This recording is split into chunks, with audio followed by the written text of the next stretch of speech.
Bonjour à tous, donc aujourd'hui on va parler du chakra sacré, le chakra qui est en relation avec le désir, la création, le plaisir. Le chakra sacré, donc c'est Svadhisthana, son nom, il est situé 5 cm en dessous du nombril, donc 2 doigts en dessous du nombril. Il est relié à l'élément eau, sa couleur est le orange. Et il est relié également aux organes reproducteurs et urinaires, donc tout ce qui est rein, vessie, les ovaires, l'utérus, la prostate, tout ce petit monde-là, comme on dit, mais également relié, vu que c'est l'élément eau, à tout ce qui est liquide corporel. Donc ça va de l'urine, la lymphe, le sang, le liquide séminal, le liquide cérébrospinal au niveau neurologique et les sécrétions lacrymales au niveau de l'œil. J'espère que j'en ai pas oublié. Donc c'est vrai que quand le chakra sacré est équilibré, on a une personne qui va être vraiment dans le plaisir à soi, qui va aimer sa personnalité, qui va être dans l'assurance d'elle-même,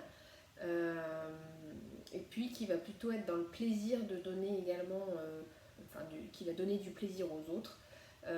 Par contre, quand le chakra est déséquilibré, on va être face à quelqu'un qui va être plutôt replié sur soi, déprimé, qui va fuir toutes les activités artistiques, toutes les activités en rapport avec son propre plaisir, donc qui va être parfois dans l'automutilation, ou voire même dans le désir de mettre fin à ses jours, parce que là on est sur le côté plaisir, joie de vivre.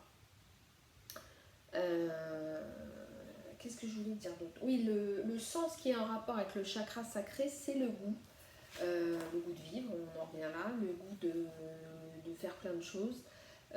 Donc ça c'est important aussi, d'avoir cette force de vie, de mener à bout un projet, de créer quelque chose. Donc c'est des gens qui, quand ils ont un chakra sacré très développé, c'est des gens qui vont être beaucoup dans l'esprit créatif, qui vont créer beaucoup de choses, qui vont mettre en place beaucoup de choses dans leur vie. Et ça c'est vraiment super, et c'est parfois des gens qui aiment beaucoup le côté artistique, l'art. Au niveau des organes sexuels, c'est important aussi parce que le chakra sacré, quand il est déséquilibré, peut amener à des troubles sexuels.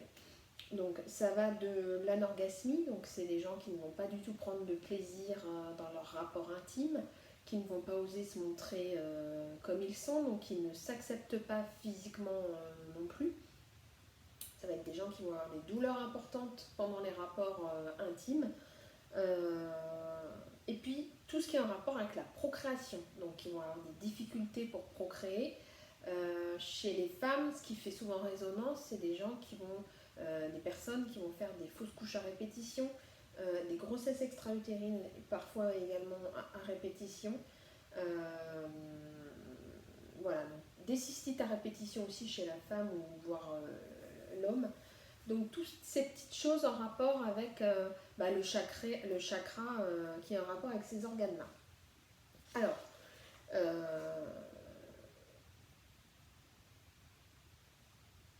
quand on a un chakra sacré à renforcer, on va être plutôt, ça va permettre d'avoir plus de vitalité, de sensibilité et de créativité. C'est-à-dire qu'on va accroître ses capacités à exprimer ses émotions de manière saine. Attention toutefois, pendant la puberté, le chakra sacré est très déséquilibré, c'est tout à fait normal, tout se met en place au niveau des organes sexuels. Donc c'est souvent des jeunes qui vont avoir mal au ventre très régulièrement, pour les jeunes femmes qui vont avoir des règles hyper douloureuses avec des saignements très abondants.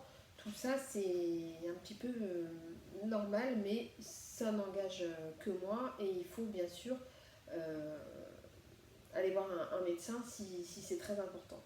Au niveau des manifestations physiques, donc on l'a dit, c'est des troubles gynécologiques, c'est des douleurs au ventre, au rein, des troubles sexuels importants. Et puis on va avoir également des raideurs dans la nuque, dans le corps liés à la peur. On va se bloquer, donc des courbatures. gens qui ont un chakra sacré déséquilibré sont souvent des gens qui ont tendance à la déprime, qui ont une attitude très rigide, qui sourient très peu, parce qu'ils veulent pas montrer leur plaisir en fait. Ils s'accordent pas du tout de temps de récupération. Donc c'est des gens qui vont en fait se noyer vraiment dans l'activité pour éviter de penser à soi et pour éviter de se faire plaisir. Donc c'est des gens qui vont vraiment s'oublier entre guillemets et qui vont être très durs avec soi-même. On peut voire même éprouver un manque de vitalité et un manque de joie de vivre. Pour travailler cette énergie du chakra sacré, donc c'est toutes les activités qui comprennent le jeu, qui comprennent l'amusement et qui vont être en relation avec se faire plaisir. Donc si vous avez envie d'aller vous promener dans la forêt, allez-y. Si vous avez envie de faire du vélo, allez-y. Vous avez envie d'aller vous faire un soin du corps, allez-y. C'est vraiment se faire plaisir, s'octroyer des choses qui nous font du bien, mener à bien un projet, de se lancer peut-être, je sais pas, dans une chaîne YouTube comme moi j'ai pu me lancer il y a peu de temps. Voilà, c'est exprimer son côté artistique, son désir ambitieux et son plaisir. Alors après, pour tout ce qui est en rapport avec l'élément, la couleur et puis les organes, donc je vous ai dit, si vous voulez rééquilibrer le chakra sacré, vous pouvez porter des affaires, mais de couleur orange. Au niveau alimentaire, ce sera privilégié surtout des aliments orange, kaki, orange, clémentine, butternut, courge, tout ce qui est de cette couleur, la citrouille. Au niveau de la lithothérapie, donc là c'est les pierres, les minéraux qui peuvent vous aider. Donc ce sera également la cornaline, la pierre de soleil, l'ambre, qui sont plutôt de couleur orange, orange foncé. Vous pouvez également aller vers l'agate ou l'œil de taureau, qui va avoir ce côté protecteur, joie de vivre. On peut également faire du yoga. Alors au niveau des positions qui aident à rééquilibrer le chakra sacré en yoga, c'est la position du poisson, du pont, du croissant de lune, et puis l'accroupissement de la déesse. On peut également écouter des bruits d'eau, puisque je vous ai dit tout à l'heure que le chakra sacré est en rapport avec l'élément eau, et également écouter des fréquences binaurales de style 417 Hz ou le Ré. Et puis on peut également utiliser la syllabe sacrée VAM. Alors moi particulièrement j'utilise les huiles essentielles.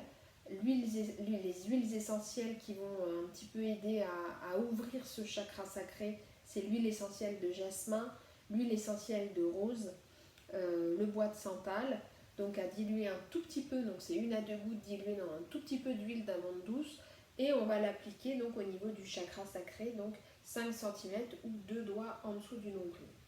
Ce qu'on peut faire également, c'est méditer, parce que ça aide quand même.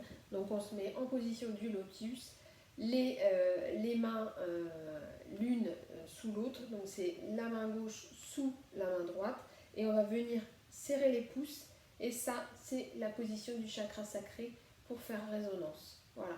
Et on peut également fermer les yeux, inspirer en gonflant le ventre, expirer en rentrant le ventre, tout en récitant le son va comme ça en méditation. Voilà, donc j'espère que je vous ai aidé. N'hésitez pas à liker et à vous abonner à ma chaîne. Demain, on verra le chakra solaire et peut-être également la lithothérapie. À bientôt.